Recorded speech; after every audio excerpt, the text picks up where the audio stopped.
Seja muito bem-vindo a mais um programa Propósitos de Vida. Como é bom estar aqui novamente, adentrando a sua casa, o seu smartphone, para levar mais uma porção da Palavra de Deus até a sua vida, até o seu lar.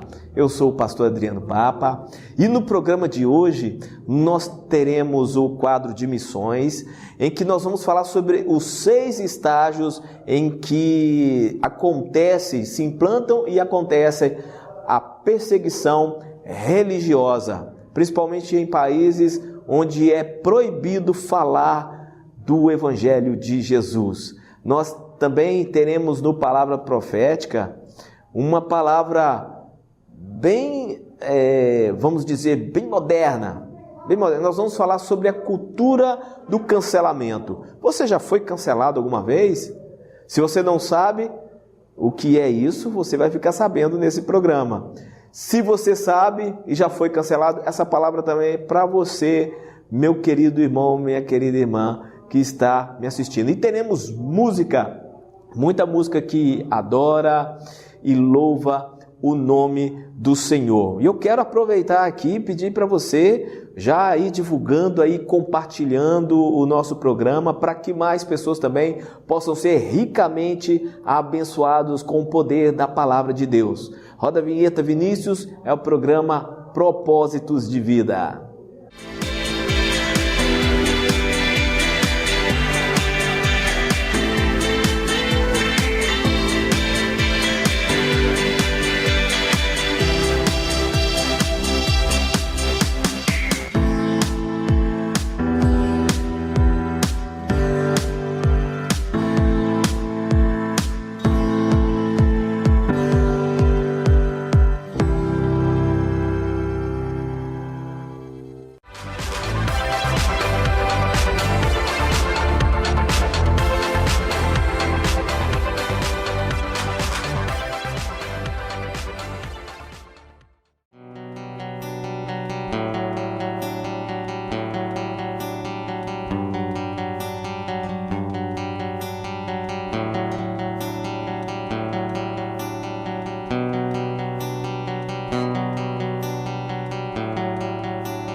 Neste lugar, uma nova história vai chegar.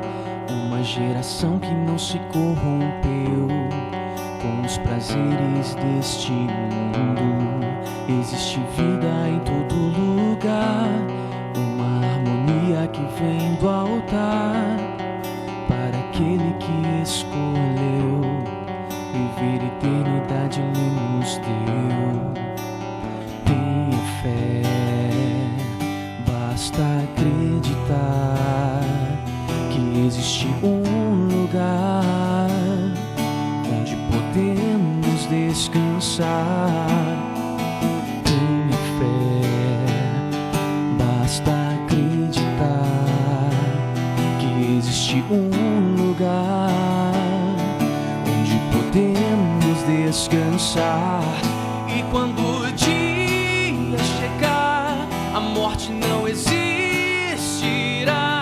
e tudo aquilo que passou já não existe mais. E quando a noite acabar e quando o sol brilhar, toda a dor que passou não volta mais. E quando o dia chegar, a morte não existirá,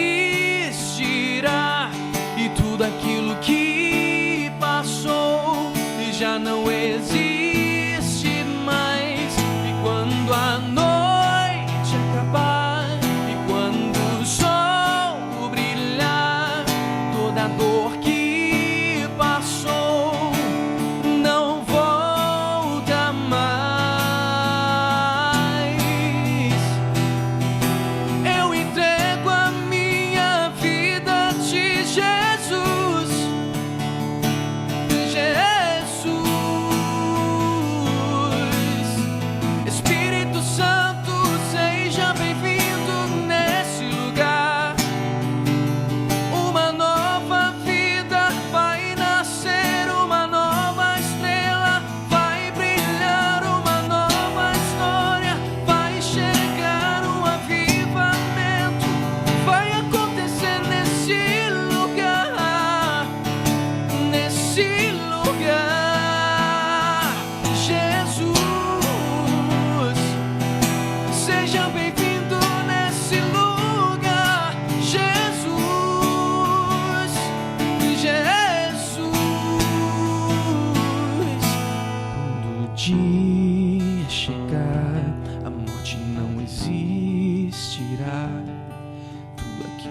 passou já não existe mais.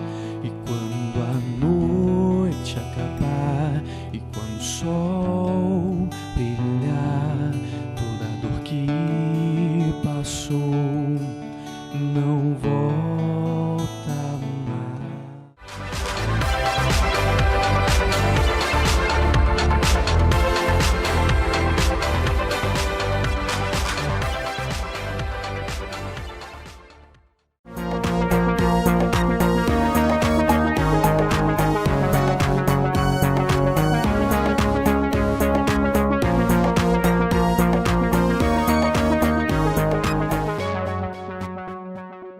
Neste programa, iremos falar sobre os 6 estágios da maior parte das fontes de perseguição religiosa.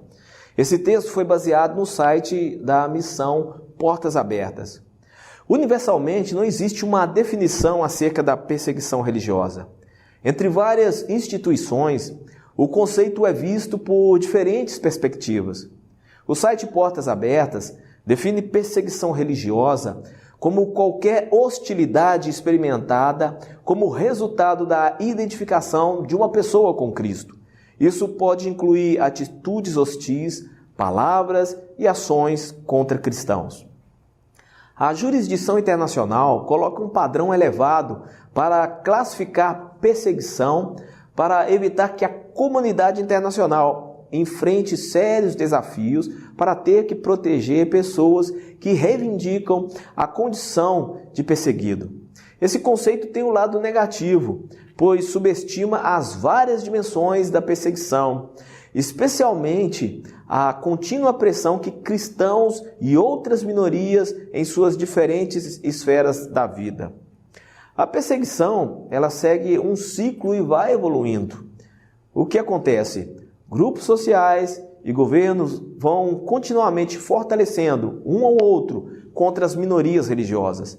O ciclo, em geral, se origina com um grupo social específico em um país que representa uma religião ou ideologia na tentativa de manipular o governo. A partir daí, a perseguição começa a se enraizar e desenvolver. Eu vou falar aqui dos 6 estágios da maior parte das fontes de perseguição. São eles: o primeiro estágio, um grupo social pequeno que representa uma religião ou ideologia específica espalha suas ideias às custas de outros grupos. Muitas vezes, um vácuo social ou político apresenta um excelente terreno fértil para essas ideias. Segundo estágio, movimentos fanáticos crescem a partir desse grupo inicial ou se reúnem em torno dele para exercer pressão sobre a sociedade e o governo por meio de estratégias de mídia ou de ataques físicos a membros de outros grupos. Terceiro, a violência perturba a sociedade, mas os governos e as forças de segurança deixam movimentos fanáticos impunes enquanto culpa outros grupos por serem a causa da agitação social simplesmente por ele existir. Quarto estágio, a ação de movimentos radicais é reforçada e atrai mais e mais adeptos. Isso resulta em uma maior pressão sobre o governo para que colabore com a sua agenda e também há mais pressão ou violência contra outros grupos. Por vezes, cidadãos se unirão por medo em vez de se unirem por convicção. Quinto estágio, por fim, a sociedade e governos pressionam membros de outros grupos até o ponto de quase sufocá-los. Isso se estende a todas as esferas da vida e da sociedade. E sexto e último estágio, o ambiente cultural todo ele é tomado pela agenda do grupo social altamente encarregado que representa uma religião ou ideologia, como disse no estágio 1. E a visão de mundo que está intrinsecamente ligada a essa agenda torna-se a principal fonte cultural. O intervalo do tempo em que as fontes de perseguição levam a se desenvolver, dos estágios 1 a 6, podem variar dependendo do contexto do país e do tipo de perseguição. Esse processo também pode ser contínuo ou descontínuo, claramente visível ou menos visível, como mostra a história da perseguição. Como eu disse no primeiro vídeo que gravei sobre esse assunto, eu quero que cada crente tenha consciência que existem irmãos ao redor do mundo perdendo a vida por causa da sua fé em Jesus. Enquanto vivemos uma relativa liberdade religiosa em nosso país, Eu vejo, como pastor, as pessoas abandonarem a fé pelos motivos mais fúteis que possa existir. Para muitos, fazer parte de uma comunidade evangélica é apenas uma programação para o seu fim de semana e não se preocupam com a excelência de viver e ser parte do reino de Deus. Existem crentes nesses países em que é proibido pregar o evangelho que são discriminados, ameaçados de morte a todo momento e abandonados pelos próprios familiares. Ore por eles. Ore por eles. E se você se declara cristão, viva a sua fé com toda a intensidade e força que Deus lhe deu.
Estava ouvindo um termo que para a minha geração é um pouco estranha e resolvi pesquisar. É sobre a cultura do cancelamento. O que é isso? A princípio, o cancelamento começou com movimentos contra assédio sexual, como o Me Too, nos Estados Unidos, e movimentos ecológicos, em que, por exemplo, uma empresa danificasse o meio ambiente. Contra essa empresa é realizado campanhas virtuais para que os consumidores parassem de adquirir determinado produto até a referida empresa mudar sua prática. Entrei em falência, né? Acontece que a prática do cancelamento ela foi crescendo e se ampliando e não dá sinais de que vai parar. O que é considerado por muitos como uma cultura, a cultura do cancelamento. O alvo agora vai de famosos a pessoas mais simples. Dependendo da sua declaração na rede social, eles vão te julgar, vão condenar e fazer a execução. Tudo isso de maneira virtual, um verdadeiro linchamento. As pessoas agora têm que se comportar segundo a cartilha do politicamente correto. Esse caminho do cancelamento ele é perigoso, pois o acusado ele não tem tempo para se defender. A calúnia nas redes sociais é muito rápida. E pesquisando o assunto, eu vi relatos de pessoas que até suicidaram por não aguentar a pressão. A cultura brasileira é um campo fértil para esse tipo de prática. O brasileiro gosta de falar da vida alheia. Programas de TVs e sites que fazem fofoca de famosos têm muita audiência. Infelizmente, esse é um péssimo hábito. A cultura do cancelamento ela trilha pelo caminho da calúnia, da acusação e da violência, mesmo que de forma virtual. Isso traz sequelas e traumas para quem é vítima. E quem é cristão não pode entrar nessa onda de calúnia. Em Provérbios capítulo 16, versículo 28, está escrito: o homem perverso levanta contendas e o difamador separa os maiores amigos. Quando estudamos a palavra de Deus, vemos a história de muitos personagens que eram cancelados pela sociedade por não estarem vivendo de acordo com os padrões estabelecidos. A mulher pega no ato de adultério e seus juízes que queriam apedrejá-la, ao que Jesus nos confronta e diz: quem não tiver pecado, que atire a primeira pedra. Temos também a história de Zaqueu, que era um cobrador de impostos, e aos olhos de seus compatriotas era uma espécie de traidor. Enquanto os outros o cancelavam, Jesus resolve almoçar na casa dele. Essa atitude na cultura judaica daquela época queria dizer que o Cristo estava a fim de estreitar a comunhão com Zaqueu. Existem muitos outros que eu poderia citar, mas o que eu quero deixar claro aqui é que a graça de Deus alcança o homem perfeito. Sim, como resultado da desobediência no Jardim do Éden, somos imperfeitos, mas a graça maravilhosa nos alcançou. Atualmente as pessoas estão vivendo de forma individualista e egocêntrica. Muitos preferem viver dentro da sua bolha social, que pensa do mesmo jeito, que age do mesmo jeito, que fala do mesmo jeito, e quem pensa diferente é questionado, excluído, cancelado, ou seja, ele é jogado ao esquecimento. Não existe paciência para ouvir o contraditório. Vou deixar aqui, bem resumido, 3 posturas que precisam ser evitadas para não entrar nessa onda. Será que usa mesmo esse termo, onda? Vamos lá. Não seja uma pessoa que espalhe calúnias. Não seja uma pessoa justiceira que queira viver suas diferenças com outro, espalhando muitas vezes alguma fake news para poder prejudicar o próximo. Não distorça as falas, frases ou atitudes de outros. Essa outra dica serve também para fora da área virtual. Geralmente nos meus aconselhamentos, eu digo para as pessoas que a fofoca chega em mim e ela tem que morrer. Ela não pode ser passada para frente. Muitas vezes a política de boa vizinhança impede que você confronte quem levou a calúnia até você. Saiba que um dia você está junto com a sua turma na campanha para cancelar alguém. E em outro dia você pode ser cancelado dessa turma. Muito cuidado. E se você já foi caluniado, já espalharam mentira a seu respeito, já foi cancelado, o conselho que tenho é o da palavra de Deus. Suporte e perdoe. É difícil, né? Em 1 Pedro capítulo 4, versículo 8, diz que o amor cobre a multidão de pecados. Escolha perdoar. E para encerrar essa mensagem, eu quero dizer o seguinte: não deixe que o cancelamento seja uma cultura em sua vida. Isso é diabólico e destrói relacionamentos. E que possamos viver de acordo com os padrões estabelecidos pela palavra de Deus, sem olhar e sem ceder às pressões daqueles que possam nos cancelar, e viver uma vida que agrade exclusivamente ao Senhor nosso Deus. Receba essa palavra em nome de Jesus.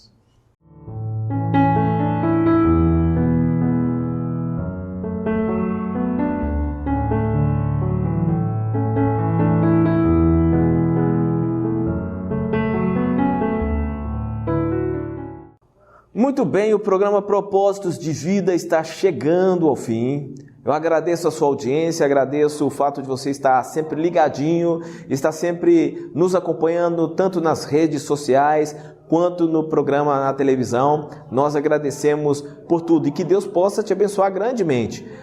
Nós queremos convidá-lo para a próxima semana. Nós teremos mais propósitos de vida. Os propósitos que Deus tem para a sua vida, nós vamos falar deles aqui na próxima semana para você. A todos vocês, que o Senhor te abençoe e te guarde, que o Senhor resplandeça o seu rosto sobre ti e te dê uma semana de muita paz, saúde, em nome de Jesus. Tchau, Brasil, até a próxima semana, se o Senhor permitir.